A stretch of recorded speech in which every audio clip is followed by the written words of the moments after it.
അവസാന ബോൾറൂം എങ്ങനെയായിരിക്കുമെന്ന് ഇപ്പോഴും അജ്ഞാതമാണെങ്കിലും ആരാണ് അതിന് പണം നൽകുന്നതെന്ന് നമുക്കറിയാം. ട്രംപിൽ നിന്ന് ധാരാളം നേട്ടങ്ങളുള്ള വലിയ കമ്പനികൾ. ആളുകൾ ഈ പട്ടിക നോക്കാൻ പോകുന്നില്ലെങ്കിൽ നിങ്ങളെ വിൽക്കാൻ മറ്റൊരു പാലം കൂടി ലഭിച്ചിട്ടുണ്ട്. നിരവധി ഉന്നത ക്രിപ്റ്റോ നിക്ഷേപകരും ട്രംപിന്റെ മറ്റ് അടുത്ത സഖ്യകക്ഷികളുമുണ്ട്. ഈ പേരുകളിൽ ചിലത് ഞങ്ങൾ തകർക്കും. ആമസോൺ പട്ടികയിലുണ്ട്. വ്യക്തമായും മെലാനിയ ട്രംപ് ഡോക്യുമെന്ററി സംപ്രേഷണം ചെയ്യുന്നതിനായി ആമസോൺ $40 മില്യൺ ചെലവഴിച്ചതായി റിപ്പോർട്ട് ചെയ്യപ്പെട്ടു. ആപ്പിളും പട്ടികയിലുണ്ട്. സിഇഒ ടിം കുക്ക്, ഓർക്കുക, ട്രംപിന് 24 കാരറ്റ് സ്വർണവും ഗ്ലാസും ഉള്ള ആ പ്രതിമ അവിസ്മരണീയമായി സമ്മാനിച്ചു. ജൂണിൽ ഫോർബ്സിലെ ഡാൻ അലക്സാണ്ടർ റിപ്പോർട്ട് ചെയ്തതുപോലെ ദാതാക്കളുടെ പട്ടികയിൽ ധാരാളം ക്രിപ്റ്റോ കണക്ഷനുകളുണ്ട്. അതിനാൽ ജൂണിൽ തന്നെ ട്രംപിന്റെ മൊത്തം ആസ്തിയുടെ പകുതിയിലധികവും അദ്ദേഹത്തിന്റെ ക്രിപ്റ്റോ സംരംഭങ്ങളുമായി ബന്ധപ്പെട്ടിരുന്നു. 60%. ബോൾറൂമിലെ ഏറ്റവും വലിയ ക്രിപ്റ്റോ എക്സ്ചേഞ്ചായ കോയിൻബേസും ബോൾറൂമിനുള്ള ദാതാക്കളുടെ പട്ടികയിൽ ഇടം നേടിയിട്ടുണ്ട്. ട്രംപ് പ്രത്യേകം പരാമർശിച്ച ഒരാളാണ് ഇതിന്റെ സിഇഒ. കോയിൻബേസിലെ ബ്രയാൻ ആംസ്ട്രോങ് ഉൾപ്പെടെ ഇന്ന് ഇവിടെയുള്ള എണ്ണമറ്റ വ്യവസായ പ്രമുഖരിൽ ചിലരെയും ഞാൻ തിരിച്ചറിയാൻ ആഗ്രഹിക്കുന്നു. ബ്രയാൻ, നിങ്ങൾ ഒരു നല്ല ജോലി ചെയ്തു. മറ്റ് നിരവധി ടെക് കമ്പനികളുണ്ട്. മെറ്റ അവിടെയുണ്ട്. അതാണ് ഫേസ്ബുക്കിന്റെ മാതൃകമ്പനി. കഴിഞ്ഞ ജൂലൈയിൽ ടെക് നേതാക്കളുമൊത്തുള്ള അത്താഴ വിരുന്നിൽ ട്രംപിന്റെ തൊട്ടടുത്തായി അവിടുത്തെ എക്സിക്യൂട്ടീവ് മാർക്ക് സക്കർബർഗ് ഇരുന്നു. പ്രസിഡന്റിനെക്കുറിച്ച് അദ്ദേഹം ഇങ്ങനെ പറഞ്ഞു. മുഖത്ത് വെടിയേറ്റ ശേഷം ഡൊണാൾഡ് ട്രംപ് എഴുന്നേറ്റ് അമേരിക്കൻ പതാകയുമായി വായുവിലേക്ക് മുഷ്ടി ചുരുട്ടുന്നത് കാണുന്നത് എന്റെ ജീവിതത്തിൽ ഞാൻ കണ്ട ഏറ്റവും മോശം കാര്യങ്ങളിലൊന്നാണ്. മൈക്രോൺ ടെക്നോളജി, മൈക്രോസോഫ്റ്റ്, പിന്നെ റിപ്പിൾ എന്നൊരു കമ്പനിയുണ്ട്. നിങ്ങൾ ഇതിനെക്കുറിച്ച് കേട്ടിട്ടില്ലെങ്കിൽ അതൊരു വലിയ ക്രിപ്റ്റോ കമ്പനിയാണ്. വർഷങ്ങളായി SEC അന്വേഷണം നടത്തുന്ന ഒരു കമ്പനി. എന്നാൽ പെട്ടെന്ന് ഈ വർഷം മാർച്ചിൽ SEC കേസ് ഉപേക്ഷിച്ചു.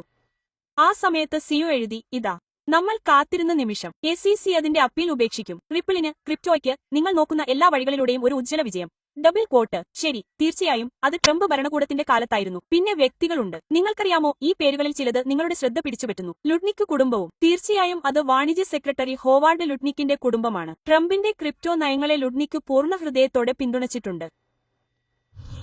ഞങ്ങൾ ബ്ലോക്ക്ചെയിൻ ഉപയോഗിക്കുന്നു. ഞങ്ങൾ ബിറ്റ്കോയിൻ ഉപയോഗിക്കുന്നു. മുന്നോട്ട് കുതിക്കാൻ ഞങ്ങൾ ഡിജിറ്റൽ ആസ്തികൾ ഉപയോഗിക്കാൻ പോകുന്നു. ഡൊണാൾഡ് ട്രംപ് വഴിയൊരുക്കുന്നു. പട്ടിക തുടരുന്നു. അവരിൽ കെല്ലി ലെലറും അവരുടെ ഭർത്താവും ഉൾപ്പെടുന്നു. ചിരി, നിങ്ങൾ ഓർക്കുന്നുണ്ടാകും. ശരിയാണ്, ജോർജിയയിലെ സെനറ്റിലേക്ക് മത്സരിക്കുന്നത്. ട്രംപിനായി ചെറുകിട ബിസിനസ് അഡ്മിനിസ്ട്രേഷൻ നടത്തുന്നത് അവസാനിക്കുന്നു. അതിനു മുമ്പ് ഞെട്ടലൊന്നുമില്ല, അവർ ഒരു ക്രിപ്റ്റോകറൻസി ഫ്യൂച്ചേഴ്സ് എക്സ്ചേഞ്ചിന്റെ സിഇഒ ആയിരുന്നു. ട്രംപ് മീഡിയ യഥാർത്ഥത്തിൽ ആ കമ്പനി വാങ്ങാൻ ചർച്ചകൾ നടത്തിക്കൊണ്ടിരുന്നു. ഒടുവിൽ അവർ അങ്ങനെ ചെയ്തില്ല. അവസാനമായി, പക്ഷേ ഏറ്റവും പ്രധാനമായി, വിങ്ക്ലെവോസ് ഇരട്ടകൾ. മാർക്ക് സക്കർബർഗ് ഫേസ്ബുക്കിനായി തങ്ങളുടെ ആശയം ചിലർക്ക് മുന്നിൽ മോഷ്ടിച്ചുവെന്ന് ആരോപിച്ചതിലൂടെയാണ് അവർ കൂടുതൽ അറിയപ്പെടുന്നത്. പക്ഷേ അതിനുശേഷം അവർ കോടീശ്വരന്മാരായി മാറിയിരിക്കുന്നു. വാസ്തവത്തിൽ അവർ ക്രിപ്റ്റോയിലെ ഏറ്റവും വലിയ 2 പേരുകളിൽ ഒന്നായി മാറിയിരിക്കുന്നു. ടൈലറും കാമറൂൺ വിങ്ക്ലെവോസും. ഇവർ 2 മിടുക്കരും സുന്ദരന്മാരുമാണ്. അവർക്ക് മുഴുവൻ പാക്കേജും ലഭിച്ചു. അവർക്ക് ആ ലുക്ക് എല്ലാം ഉണ്ട്. അവർക്ക് പ്രതിഭയുണ്ട്. ധാരാളം പണമുണ്ട്. ദാതാക്കളുടെ പട്ടിക നീണ്ടതാണെങ്കിലും ട്രംപിന് അവയിൽ നിന്ന് കൂടുതൽ ആവശ്യമുണ്ടോ എന്ന് വ്യക്തമല്ല. നിങ്ങളുടെ ബോൾറൂമിന് ധനസഹായം നൽകാൻ ആവശ്യമായ 300 മില്യൺ മുഴുവൻ നിങ്ങൾ സമാഹരിച്ചോ? ഈ നിർമ്മാണത്തിന് നിങ്ങൾ എത്ര പ്രത്യേകമായി സംഭാവന ചെയ്യുന്നു? ഞങ്ങൾ നിക്ഷേപിക്കുന്ന എല്ലാ ദാതാക്കളുടെയും പണത്തിന്റെയും ആകെത്തുക $350 മില്യൺ ആണെന്ന് ഞാൻ കരുതുന്നു. നിങ്ങൾ വ്യക്തിപരമായി എത്ര പ്രത്യേകമായി സംഭാവന ചെയ്യുന്നു? ഞാൻ എത്ര സംഭാവന ചെയ്യുന്നു? ഞാൻ പൂർത്തിയാക്കുന്നതുവരെ എനിക്ക് നിങ്ങളോട് പറയാൻ കഴിയില്ല. പക്ഷേ ആവശ്യമുള്ളത് ഞാൻ സംഭാവന ചെയ്യും. വ്യക്തമായും ഞാൻ ആ ചോദ്യത്തിന് ഉത്തരം നൽകുന്നില്ല. ക്രിസ്റ്റൻ ഹോംസ് മുന്നിലാണ്. വൈറ്റ് ഹൌസിന് പുറത്താണ് അവൾ താമസിക്കുന്നത്. നിങ്ങൾക്കിത് നേരിട്ട് കാണാൻ കഴിയുന്ന കാര്യമാണ്. തീർച്ചയായും ക്രിസ്റ്റൻ ഉണ്ടായിരുന്നതുപോലെ വൈറ്റ് ഹൌസ് പകൽ സമയത്ത് പദ്ധതിയെക്കുറിച്ച് പ്രതിരോധത്തിലായിരുന്നു. ട്രംപ് അവിടെ ഉണ്ടായിരുന്നതുപോലെ അവിടെ ഉണ്ടായിരുന്നു, അല്ലേ? അദ്ദേഹം എന്തെങ്കിലും സംഭാവന നൽകിയിട്ടുണ്ടോ എന്നതിനെക്കുറിച്ച് സംസാരിക്കാൻ ആഗ്രഹിക്കുന്നില്ല. അതെ, എറിൻ. ബോൾറൂമിൽ പ്രസ് സെക്രട്ടറി എത്ര ചോദ്യങ്ങൾ ചോദിച്ചുവെന്നും ഈ പദ്ധതിയിൽ വൈറ്റ് ഹൌസ് എത്രത്തോളം പ്രതിരോധത്തിലാണെന്നും കാണുന്നത് വളരെ ശ്രദ്ധേയമായിരുന്നു. പ്രത്യേകിച്ച് ഇത് പലപ്പോഴും പ്രതിരോധത്തിലാകാത്ത ഒരു വൈറ്റ് ഹൌസ് ആയതിനാൽ. അവർ പലപ്പോഴും ആക്രമണത്തിലാണ്. ആ പത്രസമ്മേളനത്തിനിടെ ഇന്ന് നടന്ന ഏറ്റവും അത്ഭുതകരമായ തിരിച്ചുവരവുകളിൽ ഒന്ന്, കിഴക്കൻ വിംഗ് പൊളിക്കാൻ അനുമതി തേടേണ്ടതില്ലാത്തത് എന്തുകൊണ്ടാണെന്ന് വൈറ്റ് ഹൌസിൽ നിന്ന് കേട്ട പ്രതിരോധത്തെ ഒരു റിപ്പോർട്ടർ ചോദ്യം ചെയ്തപ്പോഴാണ്. തീർച്ചയായും ഞങ്ങൾ റിപ്പോർട്ട് ചെയ്തതുപോലെ നിയമത്തെക്കുറിച്ചുള്ള അവരുടെ വ്യാഖ്യാനം പ്രസിഡന്റ് ട്രംപിന് ഫെഡറൽ സ്വത്തിലെ എന്തും പൊളിക്കാൻ അനുവാദമുണ്ടെന്നും നിർമ്മാണം ആരംഭിച്ചുകഴിഞ്ഞാൽ മാത്രമേ കമ്മീഷനിൽ നിന്ന് അനുമതി തേടേണ്ടതുള്ളൂ എന്നുമാണ് എന്നതാണ്. പ്രത്യേകിച്ച് ലംബ നിർമ്മാണം. ഇപ്പോൾ റിപ്പോർട്ടർ കരോലിൻ ലെവിഡിനോട് ഈ കാര്യം ചോദിച്ചു. അപ്പോൾ പ്രസിഡന്റ് ട്രംപിന് വാഷിംഗ്ടണിൽ ചുറ്റി സഞ്ചരിച്ച് ജെഫേഴ്സൺ മെമ്മോറിയൽ പോലുള്ള ഫെഡറൽ പ്രോപ്പർട്ടിയിൽ അദ്ദേഹം ആഗ്രഹിക്കുന്ന ഏതൊരു കെട്ടിടവും നശിപ്പിക്കാൻ കഴിയുമോ? അതിനർത്ഥം പ്രസിഡന്റ് ട്രംപിന് ചുറ്റും നൃത്തം ചെയ്യാനാകുമോ എന്നാണ്. നേരിട്ട് ഇല്ല എന്നൊന്നും ഉണ്ടായിരുന്നില്ല, അതിനർത്ഥമില്ല. Double quote. ഇത് ഞങ്ങൾ കൊണ്ടുവന്നില്ല എന്നതാണ് കൂടുതൽ ശരി. ഇതാണ് നിയമപ്രകാരമുള്ള പ്രതികരണം. ഇല്ല, ഞങ്ങൾ നോക്കുന്നതോ കാണുന്നതോ ആയ ഒന്നും പൊളിക്കാൻ ഞങ്ങൾക്ക് കഴിയില്ല. അങ്ങനെ അത് രസകരമായ ഒരു ഭാഗമായിരുന്നു. തുടർന്ന് ഒരു വൈറ്റ് ഹൌസ് ഉദ്യോഗസ്ഥനിൽ നിന്ന് ഞങ്ങൾക്ക് ഒരു അപ്ഡേറ്റ് ചെയ്ത പ്രസ്താവന ലഭിച്ചു. വീണ്ടും അവർക്ക് ഇവിടുത്തെ ദൃശ്യശാസ്ത്രത്തെക്കുറിച്ച് വ്യക്തമായി അറിയാമെന്ന് നിങ്ങളെ കാണിക്കാൻ പോകുന്നു. ഈ പ്രസ്താവനയിൽ കിഴക്കൻ വിഭാഗത്തിന്റെ എല്ലാ ചരിത്ര ഘടകങ്ങളും വൈറ്റ് ഹൌസ് എക്സിക്യൂട്ടീവ് റെസിഡൻസിന്റെയും നാഷണൽ പാർക്ക് സർവീസിന്റെയും മേൽനോട്ടത്തിൽ വൈറ്റ് ഹൌസ് ചരിത്ര അസോസിയേഷന്റെ പിന്തുണയോടെ സംരക്ഷിക്കപ്പെടുകയും സൂക്ഷിക്കുകയും ചെയ്തിട്ടുണ്ടെന്ന് അവർ പറഞ്ഞു. വീണ്ടും ഇതെല്ലാം കാണിക്കുന്നത് ബോൾറൂമിന് പണം നൽകുന്ന ദാതാക്കളിൽ ധാരാളം പ്രതിഷേധമുണ്ടെന്ന് അവർ മനസ്സിലാക്കുന്നതിനാലാണ് അവർ ഈ വിവരങ്ങൾ ഇവിടെ പുറത്തുവിടാൻ ശ്രമിക്കുന്നത് എന്നാണ്. കുത്ത്. ഈ ലിസ്റ്റ് ഞങ്ങൾക്ക് നൽകിയതിന് വൈറ്റ് ഹൌസിന് നമ്മൾ നന്ദി പറയണം. എന്നാൽ അവരിൽ ആമസോൺ, ആപ്പിൾ, മെറ്റ, ഗൂഗിൾ എന്നിവരും ചില സമ്പന്ന വ്യക്തികളും ഉൾപ്പെടുന്നു.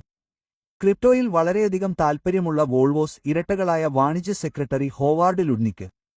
ട്രംപ് ഭരണകൂടത്തിന് മുമ്പ് ഈ കമ്പനികളിലും ആളുകളിലും ബിസിനസ്സുകൾ ഉണ്ടാകാൻ പോകുന്നു, അല്ലെങ്കിൽ അവർ അങ്ങനെ ചെയ്യില്ല. കോയിൻബേസ് പോലുള്ള ക്രിപ്റ്റോ കമ്പനികൾ, ആൾട്രിയ പോലുള്ള പുകയില കമ്പനികൾ, പാലുന്തീർ എന്നിവ കൈകാര്യം ചെയ്യുന്നത് സോഫ്റ്റ്വെയർ. പിന്നെ വീണ്ടും വീണ്ടും ഇത് വ്യക്തമായും ഒരു ചാരിറ്റബിൾ സംഭാവനയാണ്. ഇത് മനുഷ്യസ്നേഹമാണ്. പക്ഷേ വാഷിംഗ്ടണിൽ എന്തെങ്കിലും ചാരിറ്റി ഉണ്ടോ?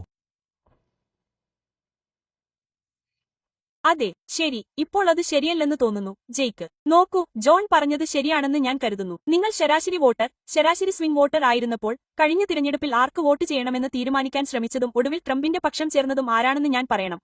കാരണം നിങ്ങളുടെ പലചരക്ക് ബില്ലുകൾ വളരെ കൂടുതലാണെന്ന് നിങ്ങൾ കരുതി.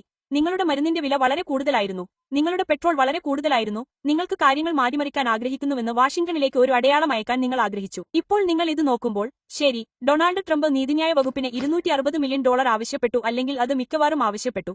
കാരണം അമേരിക്കയിലെ നികുതിദായകരെ പോലെ തന്നെ ഡ്യോജയും അദ്ദേഹത്തിന് ഈ പണം നൽകണമെന്ന് അദ്ദേഹം പറഞ്ഞു. ഈ രാജ്യത്തെ സാധനങ്ങളുടെയും സേവനങ്ങളുടെയും വില പരിഹരിക്കാൻ അദ്ദേഹം ഒന്നും ചെയ്തിട്ടില്ല. വാസ്തവത്തിൽ എന്തെങ്കിലും ഉണ്ടെങ്കിൽ ചെലവുകൾ വർദ്ധിച്ചു. എന്നിട്ട് നിങ്ങൾക്കറിയാം അദ്ദേഹം ഈ എല്ലാ കമ്പനികളിലേക്കും പോയി. നിങ്ങൾക്ക് അറിയാമോ, കോർപ്പറേഷനുകളിലേക്ക് പോയി. മാരാ ലാഗോയിലെ ട്രംപ് ബോൾറൂം പോലെയോ അല്ലെങ്കിൽ അത് എങ്ങനെയായിരിക്കണമെന്ന് അദ്ദേഹം ആഗ്രഹിക്കുന്നതെന്തും പോലെയോ ഈസ്റ്റ് വിംഗ് പൊളിച്ചുമാറ്റാനും പുനർനിർമ്മിക്കാനും എനിക്ക് പണം തരൂ എന്ന് പറയുന്ന വസ്തുതയും നിങ്ങൾ അതിനു മുകളിൽ വെച്ചു.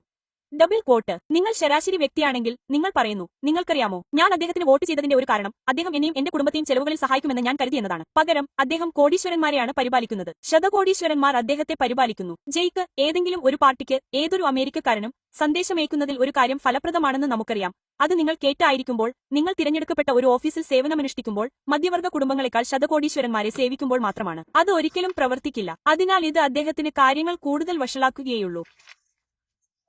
പക്ഷേ ജെയ്ക്ക്, 3 വ്യത്യസ്ത ഭരണകൂടങ്ങളുടെ സമയത്ത് വൈറ്റ് ഹൌസിൽ ജോലി ചെയ്യാൻ അവസരവും പദവിയും ലഭിച്ച ഒരു അമേരിക്കൻ പൗരനെന്ന നിലയിൽ ഞാൻ ധാരാളം സമയം ചെലവഴിച്ച വൈറ്റ് ഹൌസിന്റെ ഒരു പ്രദേശം കാണുന്നത് എനിക്ക് തികച്ചും വിനാശകരമാണ്. കൂടാതെ ദശലക്ഷക്കണക്കിന് അമേരിക്കക്കാരും ട്രംപിന്റെ ആവശ്യങ്ങൾക്കനുസരിച്ച് കോൺട്രാക്ടർമാർ വന്ന് പൊളിച്ചുമാറ്റുന്ന ഒരു പഴയ കെട്ടിടം പോലെ പൊളിച്ചുമാറ്റപ്പെടുന്നു.